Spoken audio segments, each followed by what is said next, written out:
Imagine a world where strength is not just a physical trait, but the very essence of existence.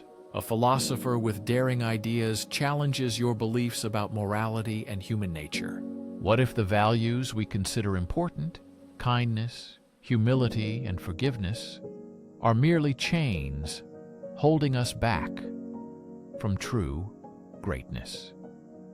Friedrich Nietzsche believed exactly that.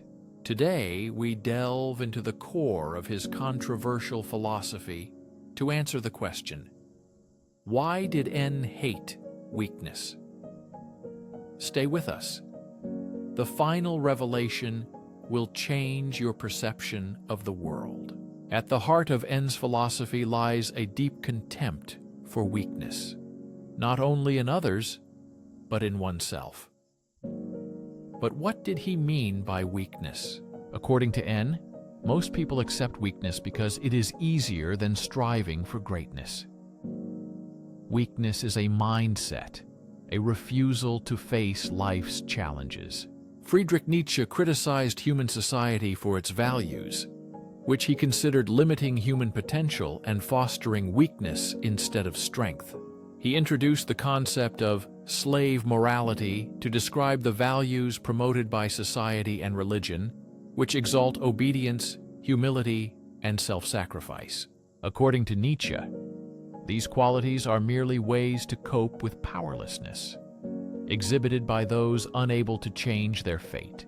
Slave morality arose from resentment and a sense of powerlessness before the strong, who were portrayed as evil, while weakness was portrayed as virtue. Nietzsche believed that many modern values were formed precisely from this feeling of resentment and the desire to justify one's weakness. We often praise the victim status and condemn ambition as arrogance, forgetting that this hinders personal development and goal achievement. Nietzsche warned that such a mindset is dangerous because it prevents the manifestation of the will to power, the driving force behind all human achievements. By will to power, Nietzsche meant not domination over others, but self-improvement and overcoming one's own limitations. He saw life as a constant striving for development, which is impossible without rejecting slave values and embracing one's own strength. To understand Nietzsche's critique means to realize that human potential requires courage and the willingness to reject society-imposed limitations. Life is a constant struggle, a dance between chaos and order, between destruction and creation. For him, the greatest individuals are those who embrace this struggle. They take the raw material of existence and transform it into something extraordinary. Weakness is the refusal to engage in the struggle, retreating into comfort, conformity, and self-pity. Let's pause and reflect. Have you ever felt the pull of these two forces? The desire to rise above circumstances, or the temptation to succumb to fear and doubt? The challenge life throws at us is clear.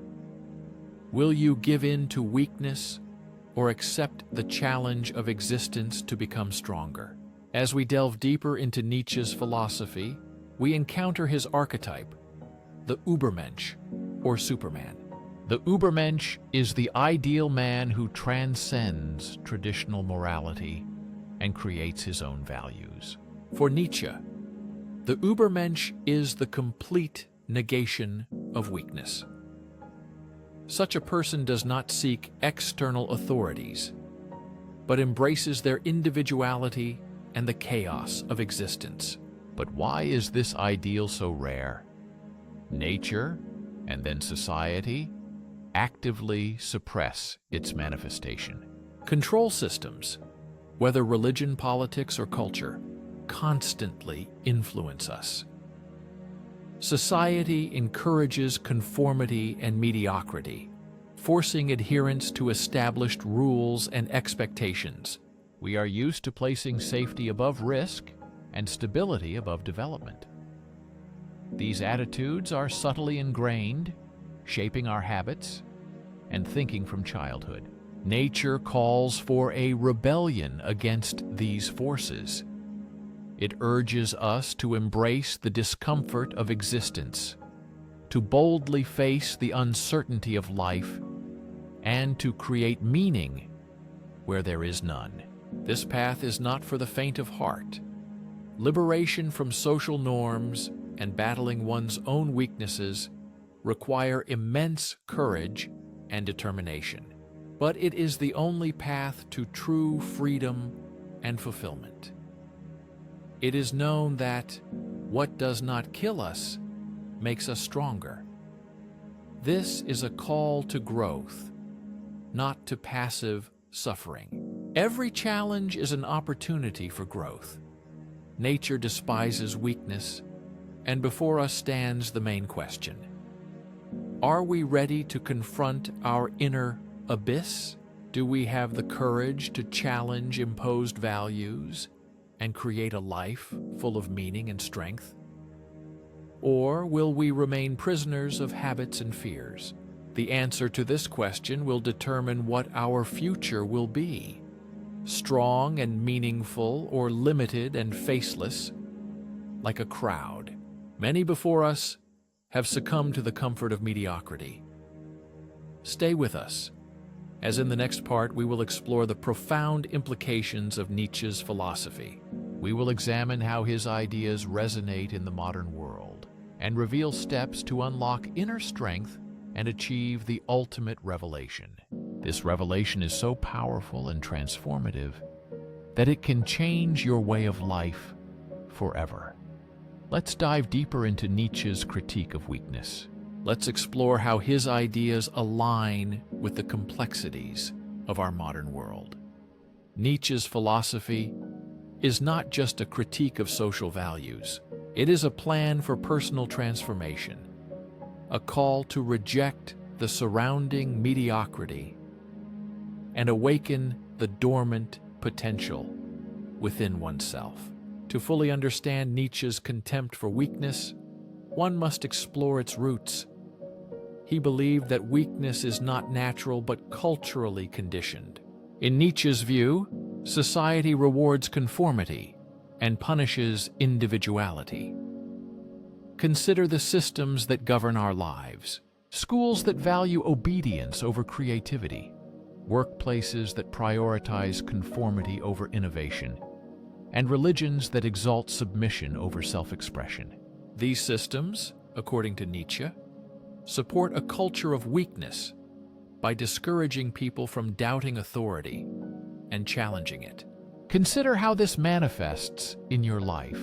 Have you ever felt pressure to suppress your true self in order to conform to those around you?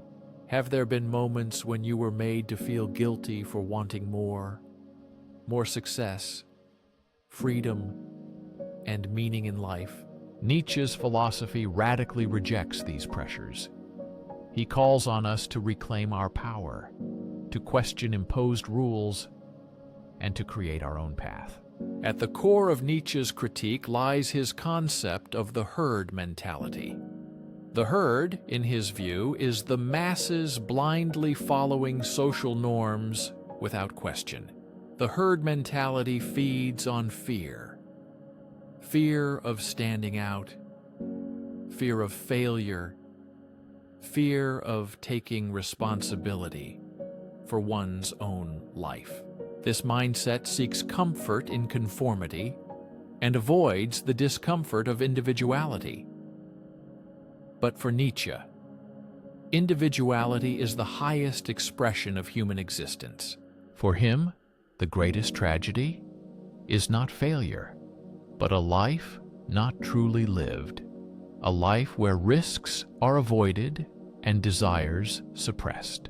Nietzsche asserted that the individual must always struggle not to be consumed by the tribe. The attempt to stand out often leads to loneliness and fear. There is no price too high for the privilege of truly owning oneself. Let us pause and consider how often we sacrifice individuality for acceptance. How often do we choose comfort over authenticity? Nature demands courage. It is difficult, but necessary. Will you dare to embrace your uniqueness, even if it means being alone? For nature, this challenge is the essence of human existence. It is the readiness to face life's uncertainty, accept chaos, and create meaning in a world that offers none. This is the path of the Übermensch, the superhuman who rises above herd mentality and lives by his own rules. But how to begin this journey? The answer lies in the concept of amor fati, love of fate. It is not passive acceptance of circumstances, but active embracing of everything life offers, joys and sorrows, victories and trials. To love fate means to see every experience as a chance for growth. Every trial is an opportunity to test your strength. Imagine looking at your life through the prism of amor fati, accepting and loving everything that happens. Instead of hating your difficulties, you see in them the fire that forges your character. Instead of fearing failure, you accept it as a step toward success. This mindset and belief in it are the key to unlocking your potential. But embracing amor fati is easier said than done, as it requires a change in perspective. You need to let go of resentment, stop blaming others for your circumstances, and take full responsibility for your life. The philosophy of nature demands courage and resilience. It is not for the faint-hearted.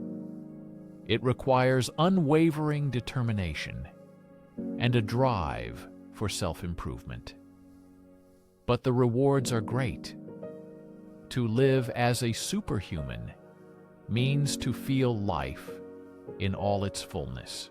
It means finding joy in struggle, meaning in chaos, and strength in the face of adversity. To truly live your own life is the true calling. Continuing on our path, let's explore how Nietzsche's ideas can help in the modern world, where social networks encourage conformity and individuality is often punished. How can we rise above herd mentality and develop the strength to accept our fate and live by our own rules? This is the challenge of our time. In a world that often seems chaotic and unpredictable, we will answer important questions in the next part. Stay with us to learn more about this. The revelations we are about to unveil may change your perception of yourself and your place in the world. Remember, the final revelation is yet to come. This truth is so profound that it will challenge everything you knew about life and strength. Now let's connect Nietzsche's philosophy with the present. Nowadays, the tension between individuality and conformity is more palpable than ever. Mass culture and global interconnectedness amplify this tension. In Nietzsche's time, the herd was represented by strict social norms and the unshakable power of organized religion. Consider how social networks promote conformity through algorithms that reward popular opinions and suppress dissent. Reflect on how often we filter our thoughts and emotions to fit into carefully curated images created online. The modern herd mentality is reflected in how we present ourselves online. It is an updated version of the same forces Nietzsche criticized. Nietzsche argued that social networks amplify our weaknesses by encouraging superficial interaction instead of deep thinking. Popularity over authenticity. Every like, share, and retweet reinforces herd values, shaping our behavior and making us seek validation from others. But Nietzsche's philosophy offers a way out. reclaim authenticity, resist the urge to conform, and build a life that reflects the true self. Imagine what it means to live authentically in the digital age. It is not a rejection of technology or society, but using them to express your individuality.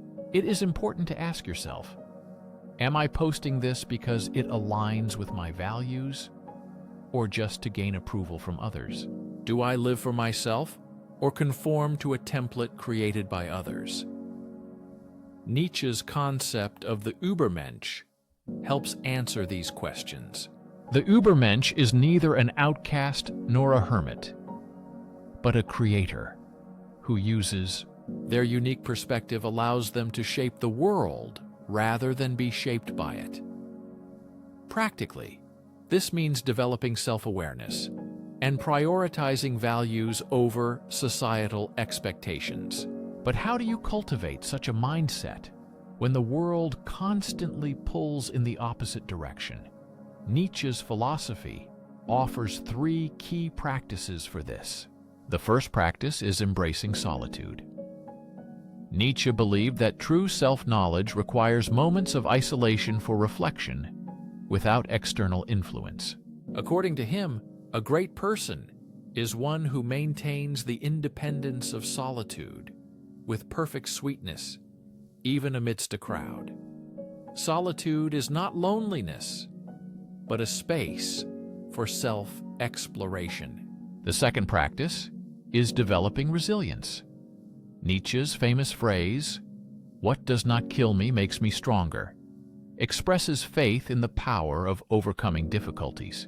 Obstacles are not barriers to avoid, but opportunities to test and strengthen character. At the next failure, ask yourself, what can I learn? The third practice is taking responsibility for your life. Nietzsche rejected the idea of blaming external forces for circumstances. He believed that true strength comes from taking responsibility for one's actions and choices, which allows one to shape their own destiny. Your choices shape your destiny.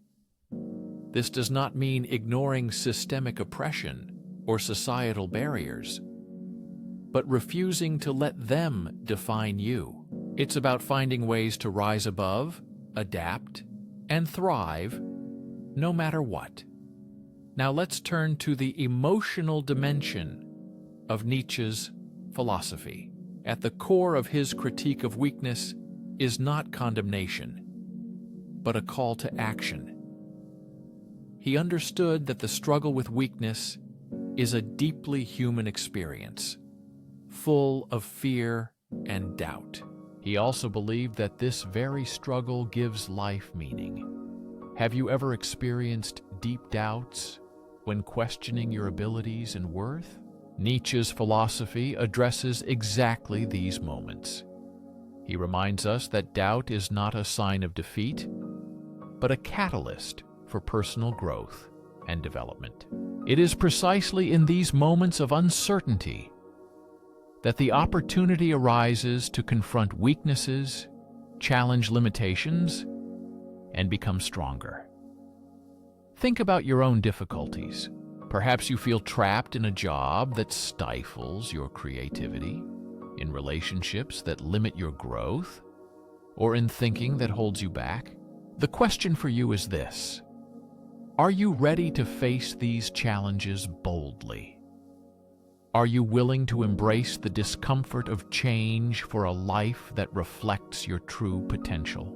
As we approach the final part of our journey, we will uncover the deepest understanding of the philosophy of nature, capable of transforming your view of yourself and the world around you. This is the highest trial that Nietzsche sets before humanity: the courage to look into the abyss, to accept the chaos of existence, and to create meaning in a world without it. Stay with us, for the conclusion is not just an end, but a beginning, a call to awaken inner strength and live with purpose, authenticity, and power. Now we approach the climax of Nietzsche's philosophy, a truth so deep and complex that it demands confronting the very essence of existence. At the heart of Nietzsche's critique of weakness lies an invitation to overcome it. This is the supreme task, to gaze into the abyss of life's uncertainty, its lack of meaning and chaos. Life is not a puzzle to be solved, but a canvas to be painted, a dance to be performed. The weak see life as burdened by obstacles and suffering, but the strong, the Übermensch, see life as an opportunity. They embrace chaos, unpredictability, and challenges as raw materials for greatness. How do we become this version of ourselves? Nature's answer is inspiring and daunting. We must become creators of our lives and destinies. Creation does not necessarily mean artists or inventors, though it could. It means taking responsibility for shaping our lives and values. In Nietzsche's philosophy, creation is the highest act of strength. It requires confronting life's void and filling it with our own meaning. Here enters the concept of eternal recurrence, a thought experiment Nietzsche proposed to challenge how we live our lives. Nietzsche said to imagine living your life over and over again exactly as it is for all eternity. Every choice, every action, repeated endlessly. Imagine that your life will repeat infinitely. How would your attitude towards each moment change? Would you accept this knowledge, realizing the eternity of every moment, or would fear and regret paralyze you? Would you retreat, afraid of the endless repetition of mistakes and missed opportunities? Nietzsche proposed this idea not as a literal belief, but as a mental exercise. It inspires living consciously, bravely, and sincerely. The teaching of eternal recurrence forces us to ask an important question. If life repeats, will you be proud of your fate? Think about your life. Does it align with your deepest values and aspirations? Do you face challenges or avoid them out of fear? Nietzsche's philosophy invites us to see life not as a trial, but as a masterpiece created by our decisions, struggles, and victories. And what about the abyss? Nietzsche warned, if you gaze long into the abyss gazes also into you. It is a challenge to confront life's uncertainty. The abyss is emptiness, the absence of inherent meaning in the universe. For many, this realization becomes a source of fear and anxiety. For Nietzsche, the absence of meaning is liberation, not a curse. It is a gift that grants freedom to create one's own meaning and live authentically. And argues that we must embrace this freedom and reject comforting illusions of external authority, be it religion, traditions, or social expectations. It is important to take responsibility for your life. It is not easy. You must face fears, doubts, and weaknesses with unwavering honesty. This path is the only one to true strength and fulfillment. At the end of our exploration, let us recall the lessons N offers. For him, weakness is not an innate trait, but a choice. Comfort instead of growth. Conformity instead of individuality. Passivity instead of action. Strength, on the contrary, is the courage to face life's challenges, to accept chaos, and to create meaning where there is none. This path is not for the faint-hearted. It demands resilience, self-reflection, and an unwavering pursuit of self-improvement. The rewards are great. To live as an Übermensch means to experience life in all its fullness and find joy in struggle. So, to create a legacy that reflects your true self, I leave you a challenge. Are you ready to look into the abyss and embrace the chaos of existence? Will you accept the challenge and create your own meaning in life, or retreat into the comfort of weakness, allowing society to control your destiny? The choice is yours alone. Remember Nietzsche's words: become who you are. Great deeds are achieved not by avoiding difficulties, but by accepting and overcoming them. The path to greatness is not in seeking comfort, but in creating meaning. Not in following the crowd, but in forging your own path. Thank you for joining us on this journey through Nietzsche's deep and provocative philosophy. Now take a moment and reflect. Share your thoughts. How will you respond to Nietzsche's call to strength? How will you rise above the crowd and create your unique life? The journey begins right now, and it is worth it. Thank you for your attention and support along the way.